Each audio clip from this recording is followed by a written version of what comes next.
Okay, so now we're going to measure gear backlash, guys, right? And usually this measurement is done on gears that are at 90 degrees to each other. So if we look into the differential here, and we can see the sun gears and the planet gears, alright? So a backlash should be the movement between those two. So if I hold one stationary, I'll hold this bottom planet gear, right? If I'm holding that, I can see that this side gear here, or this sun gear, is moving up and down very slightly.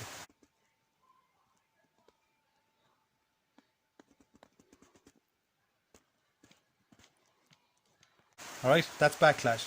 Now if I was to move this sun gear in towards the planet, okay, or move the planet in towards the sun, you'll get kind of coming together like that. It takes away the backlash. If I move them away from each other, you increase the backlash. Alright, so there can be shims fitted in here, or down here and up here. Alright, and that's how you kind of adjust the backlash to within the spec.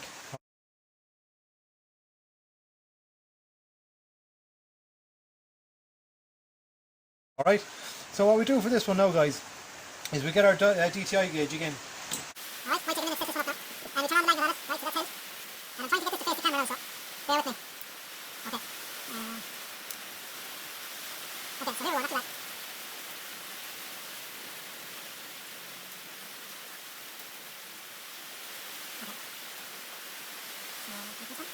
Okay, so I'm going to try and get this needle here onto the side of this gear, right? But there's no point in putting on a needle at this angle. Because it won't read that movement. I have to get it on at 90 degrees, or as close to 90 degrees as I can, alright? So I want to get the needle sitting this direction. There's no use in having it sitting that direction, okay? So I'll turn this as good as we can now.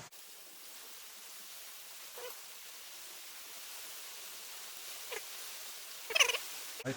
Now, very difficult to zero it here, lads, so I don't think I'll bother, alright? But I can still preload it, okay? And by preloading it, I want to make sure that gauge goes around once. So watch what happens. I just lift up this planet gear, or this sun gear a small bit, okay? Just lift it up a small bit. So see the gauge is going around backwards. That's preloading the gauge, alright? So now, that gauge is preloaded. So I'm going to hold this bottom gear now. You can hold it from the back if you like. And hold it from the back so you can see it a bit clearer, alright? So just try and get the finger in there, alright? So that's held now.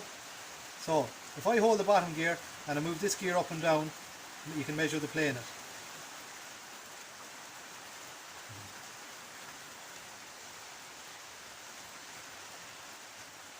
So that play there. See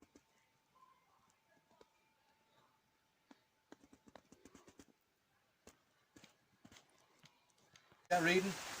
That is the differential backlash. Okay, and we check that against our spec.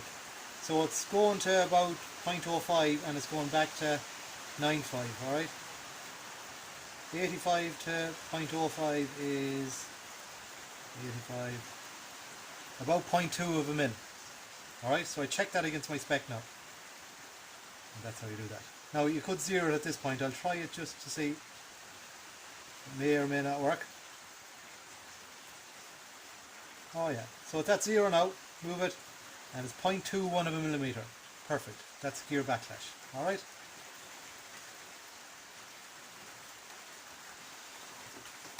Backlash 0.2 millimeters.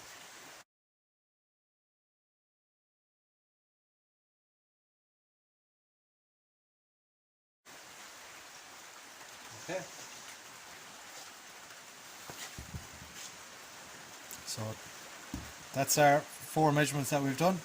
Fourth gear synchro clearance, thrust player, axial play for fourth gear, radial play on fourth gear, and backlash on our differential. Okay, you can do backlash on the crown wheel and pinion as well. That'll be the most common place you do it.